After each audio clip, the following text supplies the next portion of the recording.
Good morning. We're at Kett's Books, and this is Imogen, and I'm still Tracy, and we're here for another Books at Lunchtime, so thank you for joining us.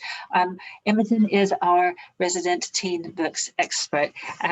When we say teen, we've got all sorts of different people who read teen books, and we're actually going to stray out of what is intended for teens, and also just to be aware that a lot of teen books are actually you get sort of 11-year-olds who want to read them, don't you? So we try not to stock anything that's going to be really risky here that your 11-year-old would be traumatized by, but we do always encourage that parents keep an eye on and read sort of with their children. Yeah. So if someone came into the shop now and said that they wanted to buy a book for a teenager, something that they might not have read because they've read a bit, what's new? What would you recommend, Imogen? One of the first authors I would recommend would be Sarah Crossan, and she's recently come up with her newest book, Toffee. She's also written Apple and Rain, The Weight of Water, and Moonrise. She has a very interesting writing style, so a lot of her books are written in, can't really see it, written in the form of poems. It makes it very quick to read, very easy to read. A lot of people have, and people that have criticised her writing, but I think if you're looking to get into more adult writing, you want to be in between. This is a really good way to get into it. The stories are really engaging. This one in particular is about a girl who has ran away from home and ends up making friends with the more elderly woman who thinks she is someone that she's not. Okay, that's really interesting. And the poetry bit might initially put somebody off, Yes. but I've read some of the shelf over there, and the poetry is actually very easy to read. You just kind of have to forget that heavy word poetry and just read what's on the page, and it all makes sense. I think it makes the writing flow a lot more easier. It makes it easy to read. It takes you in the direction it wants to take you in a lot. Yeah. Problem. And there's no sort of teacher telling you to appreciate the poetry. So you just correctly that The Weight of Water is about the mother and daughter who moved to the UK as refugees. Yes. Yeah, so, they moved from Poland. Right. So, and with the girl having run away, I'm kind of sensing that this is an interesting space for people who used to read Jacqueline Wilson to go into. Yeah, I can see that. I used to read a lot of Jacqueline Wilson myself, and I can see that link between the styles of writing, but obviously Sarah Crossan takes it to a slightly older age than Jacqueline Wilson does. Because the issues are but more kind of grown-up issues now. But without, I don't think they get really risque. No, it's more grown up, but without the risk of it being, I don't want to say traumatizing, but too much. Conversation starters. Yeah. No, that's really good. Thank you. That's one to keep an eye out for. What else have you got in your stack? I also have Natasha Pulley. This one is sold under the adult section, but a number of other bookshops sell it under young adult fiction. She's written 2 other books, The What's Make of Filigree Street and The Bedlam Stacks. This one is set in Japan, and it follows Peter Mori, who is a kind of an inventor, scientist, historical fiction, if you're into that kind of thing, mystery. Possibility. I don't want to call it magic. It seems to have a connection to something else that the rest of us don't know about, and he can circumstances. It's like he understands what's going to happen next, and he responds to the future, which makes him look like he's reading people's minds. No, I have met her elsewhere when this came out. and I've got all of her other books and they're all signed, but yes, I didn't meet her here. We always want to keep her when she comes Yeah. in. She's just so lovely. Yeah. And that I've heard her say that her publishers have to tell her to rein in her imagination, because you just cannot, my brain is not big enough to conceive of all of the unexpected things that she comes up with. Yeah. Her imagination is enough for all of us, really. I went to see her when this one came out, and she was talking about learning Japanese and kind of translating old Japanese newspapers, which isn't something anyone else would really think of doing, to just write a book. Yeah, I think it's historically authentic. Yeah.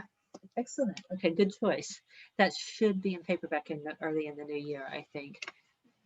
So excellent. What else have you got? On the Comeup by Angie Thomas, who wrote The Hate You Give. Was that last year or the year before? Yeah. So this, so The Hate You Give covered themes of prejudice and police brutality. This one is less, I think, slightly less hard-hitting, but still covers more adult themes, like homelessness and public image, based on the place you come from or who your family is. It's about carrying a lot of baggage and wanting to sneak it off. The character wants to be a rap star, doesn't he? Does. Okay, so that's an interesting one to keep an eye on as well. And Angie Thomas has written several. Yes. Okay. Angie Thomas is very, very interesting writer, I think. Very highly esteemed. Yeah. Okay, and that's a good crossover book for boys and girls as well, isn't it? Okay. I'm really interested in The Boy in the Black Suit at the bottom of your stack there. This one. I haven't read it, but I read about it, so I thought we ought to have it because it looked so good. Jason Reynolds also wrote Long Way Down, which was nominated for the Carnegie a couple of years ago as well. Brilliant. Yeah, I don't really know. So isn't this about a young man who, for whatever reason, I think he may have had a parental bereavement, he takes a job in a funeral director's? Yes. And I think it also deals with prejudice, racism, and trying to live a normal life when actually your own life is really difficult and you've got the odds against you.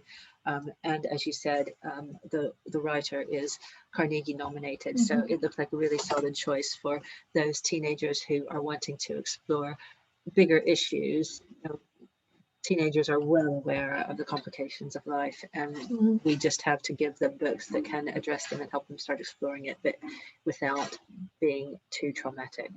Without having read this one, I know his previous book, there was a big discussion about what the ending of his previous book meant.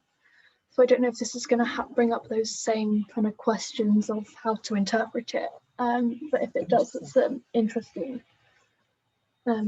He has an interesting way of writing. To explore that, we'll do that. I was going to say over the weekend, but right, okay. And you've got Simon Mayo, and yes. So is this a standalone book? I don't know if it's standalone,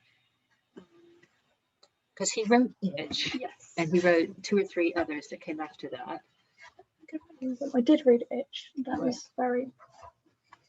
I think a lot of his writing, or at least Itch, was aimed towards boys. It was a lot more scientific or whatever. But in all honesty, you can read it whoever you are. It shouldn't necessarily be aimed at a specific gender, but it is. Yeah, because it's science. Well, girls tolerate a boy protagonist more than boys tolerate a boy protagonist, or whatever. I found Itch to be sort of nerdy suspense. Yeah, the first book, I would say, in that trilogy, I would say is definitely the most action filled. That one I went through in 2 or 3 days. Okay. And the others took a bit longer because you'd gone past the excitement of this first story, and it's kind of more about the fallout of that rather than its own adventure. Right. Okay. This is looking like it's from what glimpses I can catch, it looks like this is a standalone though, because it's different characters. Yeah. He has written adult books as well, and this is Simon Mayo off the radio. So they have been extremely well received at my count, which is not precise. I'm not a numbers girl. I think he's written 5 books now. But this is one that we have got in because we think it would be a good choice for young men or anyone who wants to read it, to be inclusive. And you've got one more. One is Philip Pullman's newest book. So this is the second book in his new, is it a trilogy? So there was the Northern Lights was a trilogy, and then there's the prequel was before. This is the second volume of the prequel, as far as I can make out. This is the second book in the Secret Commonwealth, or the Book of Dust series, prequel series. Yes, so it follows the further adventures of Lyra. Yes.